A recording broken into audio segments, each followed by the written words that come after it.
je suis garde-chasse en Afrique du Sud, à 80 km de la ville la plus proche, dans la brousse. Je n'étais pas en service cette nuit-là et je me suis couché tôt. Ma chambre était entourée d'une clôture électrique, de sorte que les animaux nuisibles ne pouvaient pas m'atteindre facilement.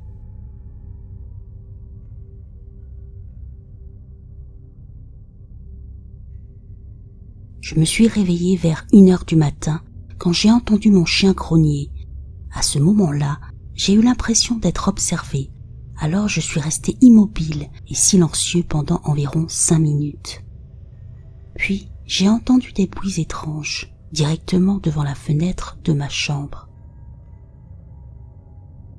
Il y avait des pas rapides et courts, mais aussi ce qui ressemblait à des chuchotements d'enfants. Pensant qu'il s'agissait d'un membre du personnel ayant terminé son service tard et passant devant ma chambre ou faisant une farce, je leur ai dit de se taire. Et ils se sont tus. Puis, au bout de quelques secondes, les chuchotements ont repris, et cette fois plus près de ma fenêtre.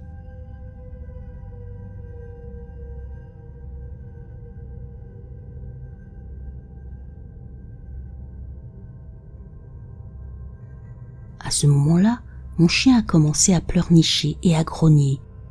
Puis, il a essayé de se cacher sous ma couette.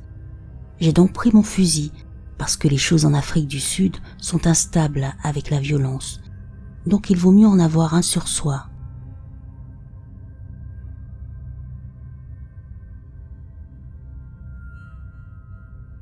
Bien décidé à faire fuir ces intrus devant ma fenêtre, j'ai rapidement ouvert les stores pour les prendre au dépourvu. Et là, brusquement, j'ai vu passer quelque chose.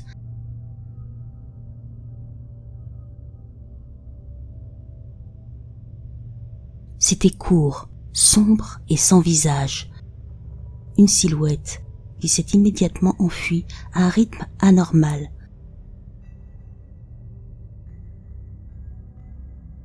Chaque pas était comme un glissement de 3 mètres vers le suivant.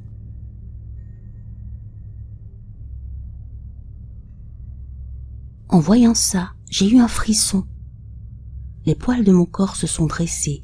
J'étais terrifiée. Pendant ce temps, mon chien aboyait agressivement à la porte vitrée de l'entrée où la chose s'était enfuie.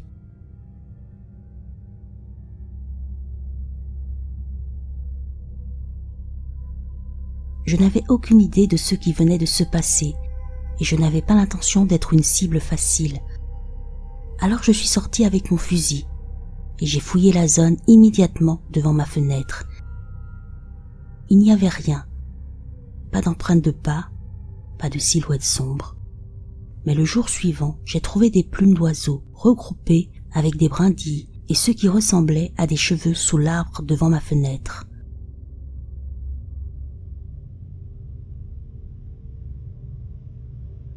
J'ai parlé avec un des membres du personnel et j'ai expliqué ce qui s'était passé.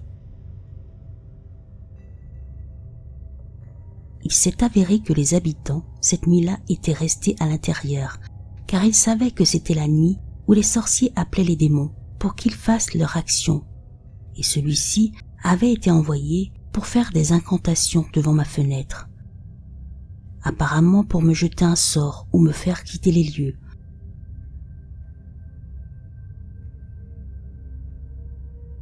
Mon ami m'a dit que j'avais de la chance qu'il se soit enfui et ne m'ait pas attaqué quand je suis sortie. J'ai dû l'interrompre pendant son rituel.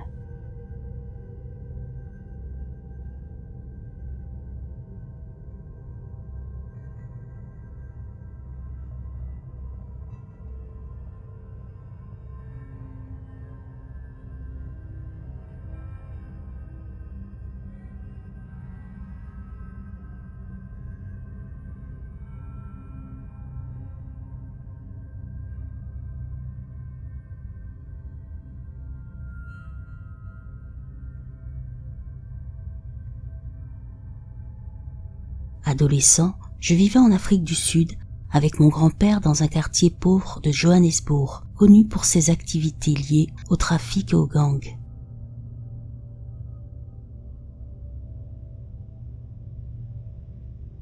Mon grand-père avait toujours prétendu qu'il était capable de voir des djinns. Les Sud-Africains étant très superstitieux, je n'y ai jamais prêté attention à l'époque, bien que je croie au paranormal.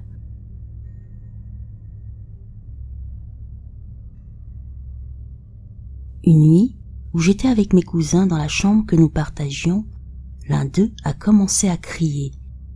Il disait qu'il y avait un tokoloch, sorte de démon sud-africain, derrière la fenêtre. Je pensais qu'il mentait parce qu'il avait toujours été connu pour dire des choses bizarres de cette nature. Mais bien que je ne le croyais pas, j'ai finalement décidé de regarder et je me suis rendu compte qu'il ne mentait pas. Car en effet, sur le sol, à environ 1 mètre de la fenêtre, il y avait une silhouette qui roulait sur le béton.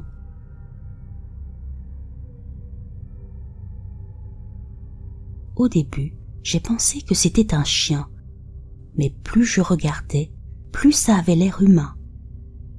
Elle était mince et recroquevillée en position fétale, ce qui nous permettait de voir son dos. Je pouvais voir sa colonne vertébrale à travers sa peau d'apparence morte. Il avait des bras et des jambes qui semblaient être longs, mais c'était comme si chaque fois que mon cerveau commençait à comprendre ce que je voyais, il changeait d'aspect.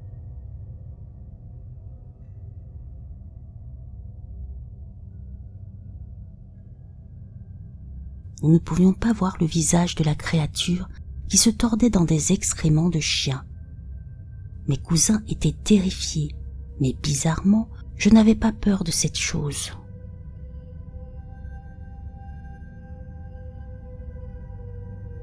J'étais plutôt curieux de savoir ce que c'était. Alors j'ai pris une lampe de poche et je l'ai braquée sur elle pour attirer son attention. Mais elle n'a pas eu de réaction par rapport à ça et a continué à se tordre. Alors que mes cousins criaient d'horreur, j'ai commencé à frapper sur la fenêtre. Voyant qu'elle ne réagissait pas, j'ai voulu ouvrir pour l'interpeller, mais finalement, je ne l'ai pas fait. Je ne sais pas pourquoi. Nous avons regardé pendant un certain temps avant de nous lasser et de continuer à faire ce que nous faisions. Il semble tellement exagéré d'ignorer ce que nous avons vu, surtout parce que c'est contre ma nature. Me connaissant, j'aurais essayé de l'enregistrer. Mais sur le moment, l'idée ne m'est même pas venue.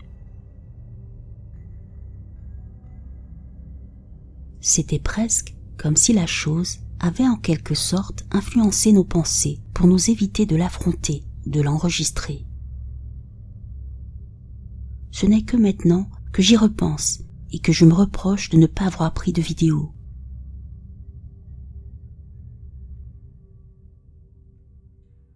Quelque temps après, le deuxième incident s'est produit. Dans le quartier, il y avait un terrain vide où se trouvait une maison, mais qui était maintenant envahie par les plantes. C'était un dépotoir d'ordures. À l'arrière, il y avait un mur de pierre. Mon cousin et moi étions assis là-bas, regardant vers l'intérieur, lorsque nous avons remarqué quelque chose d'accroupi dans le coin le plus éloigné du terrain. Nous ne pouvions pas très bien le voir, mais nous avons supposé que c'était un ivrogne. Nous nous sommes moqués de lui, mais soudain, la personne s'est levée, et nous avons vu que ce n'était pas du tout une personne. C'était une silhouette sombre et informe. Elle s'est avancée d'un pas menaçant. Effrayés, nous nous sommes réfugiés derrière le mur. J'ai ensuite couru vers mon grand-père en lui disant qu'il y avait un djinn sur le terrain.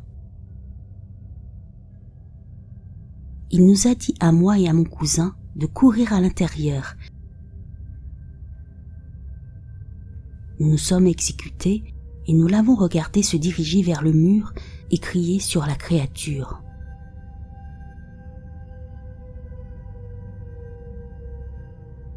La culture sud-africaine est si différente de la culture américaine. Des choses comme celle-ci sont courantes et rarement enregistrées. Je ne le comprendrais pas si je ne l'avais pas vécu, mais dans les lieux où ces êtres s'épanouissent, ils ne sont pas enregistrés, soit par influence, soit parce que les personnes qu'ils rencontrent n'ont aucune envie de les filmer. Dans un endroit comme celui-là, il est facile de passer entre les mailles du filet, ce qui explique probablement pourquoi il y en a tant.